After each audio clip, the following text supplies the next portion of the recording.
Okay, these are the materials and tools you need for this project.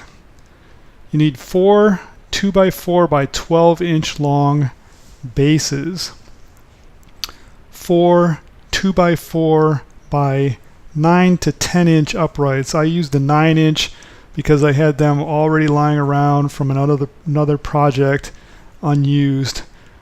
I think maybe a 10 inch upright might be better for some people, but I wouldn't use longer than a 10 inch length for these because I think that might be too unstable. Later I'll explain to you how you can make these parallettes higher without lengthening the upright.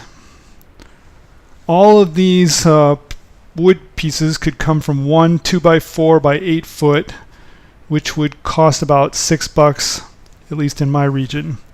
I had them cut to length at Lowe's, and you may be able to do that at Home Depot as well. Then you need one 1 inch to 1.5 inch diameter by 36 inch long hardwood dowel.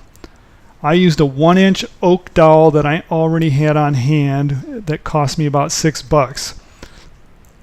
If buying new, I would use a 1.5 inch dowel. It'd be a little bit more comfortable on the hands.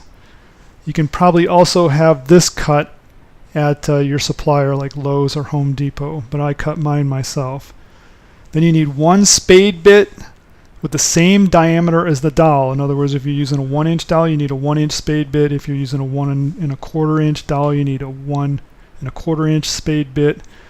And if you're using a 1 1/2 inch dowel, then you need a 1 1/2 inch spade bit. That should be obvious, but I just want to emphasize it. Okay, and then you need a set of drill bits that includes a 1/8 inch and a 1/4 inch drill, a saw unless you get everything cut at your supplier, a tape measure and a straight edge, a pencil, good wood glue, screwdriver drill bits, 10 number 8 by 2.5 inch wood screws, which cost me about $7, and then you need a drill.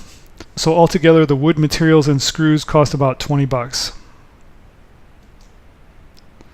So on each of the 9 or 10 inch uprights, whichever length you use, you mark off a point that is 1 1/4 inches from the end and 1 7/8 inch from either side. So it's centered and 1 1/4 inch from the end. At those points, you drill pilot holes with the 1/4 inch drill bit. Then you use the spade drill to drill the larger holes that will accept the dowel. And if you haven't had the dowel cut, you cut that in half into two 18 inch lengths. Now you're going to use the measuring tape and a straight edge to draw a 1.5 inch by 3.5 inch rectangle on both the bottoms and the tops of the baseboards. So to center it, the short edges of the rectangle will be 4.5 inches from either side of the base, and the long edges of the rectangle will be 1 inch from the sides of the base. So you're going to draw this on both the bottom and the top. Then you're going to mark 2 points in the rectangle on the bottom. You only mark these points on the bottom of the 12 inch baseboards.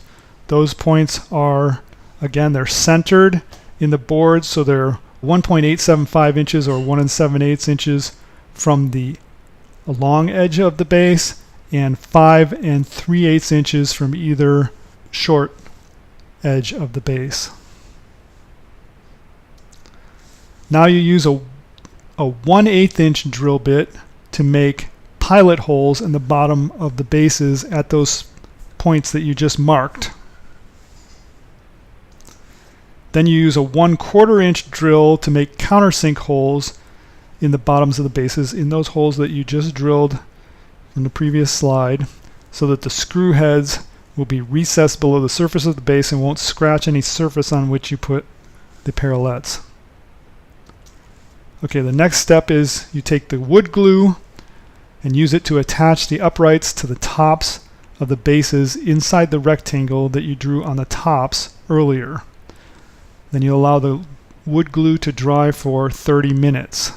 I didn't clamp it, I just Put glue on the uprights, put them directly onto the base, and just let gravity hold them in place and let them sit for 30 minutes.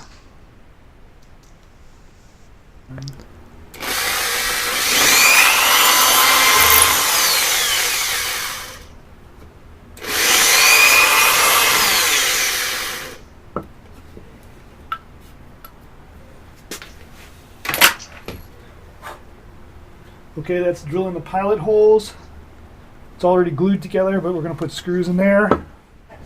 This is the best use for canola oil. You don't ever want to eat this stuff, but it's cheap. Oil you can use to lubricate holes that you're going to put screws in. So I put oil in the holes. I have this little bottle for that. And then I'll just let that set while I drill the pilot holes in the rest of them, and then we'll put the screws in. After oiling all the holes, use the drill with a screwdriver bit to drive the screws through the bases into the uprights. Next, use the file to smooth the cut ends of the dowel. Then use the wood glue to glue the dowels into the uprights. Make sure that the ends of the dowels are flush with the outside of the uprights. Wait 30 minutes for the glue to set. After the glue has set for 30 minutes, use the 1/8 inch drill again to make pilot holes from the top of the upright supports through the dowel. Next, use the 1/4 inch drill to make countersink holes in the same spots. Next, fill those holes with the oil, and then use the drill with a screwdriver bit to drive the screws through the upright and the dowel. Now you've finished the assembly. You can sand and finish the parallettes if you desire. I suggest leaving the dowel unfinished. Like gymnastic rings, the dowel will get finished by absorbing oils from your hands, and if you put some kind of finish on it, it'll probably get slipperier, which you don't want. You want to have a firm grip. With this design, using the 9-inch uprights as I did, the tops of the dowels are a little more than 10 inches from the floor. If you use 10-inch uprights, the tops of the dowels will be a little more than 11 inches from the floor. Beyond that, if you want to add some additional height to the parallettes, I would suggest attaching 2x4x4 blocks as feet to the bottoms of the bases, which will put the dowels at just below 12 inches above the floor if you're using the 9-inch uprights, or just below 13 inches above the floor if you use the 10-inch uprights. This photo is a mock-up of what I mean. That's it. Now you can make your own wood parallettes. I wanted wood parallettes because I like gripping wood rather than metal or PVC, and I prefer the look of wood to either metal or PVC. On Amazon, a set of parallettes with wood handles costs upwards of $75, around $100 for some models. If you have the tools and skills, you can have these for an outlay of about 20 bucks, saving yourself more than $50. If you found this video helpful, give it a thumbs up. If you know anyone else who would like to build a set of wood parallettes, share it. Thanks for watching. Until the next video, train hard and eat well.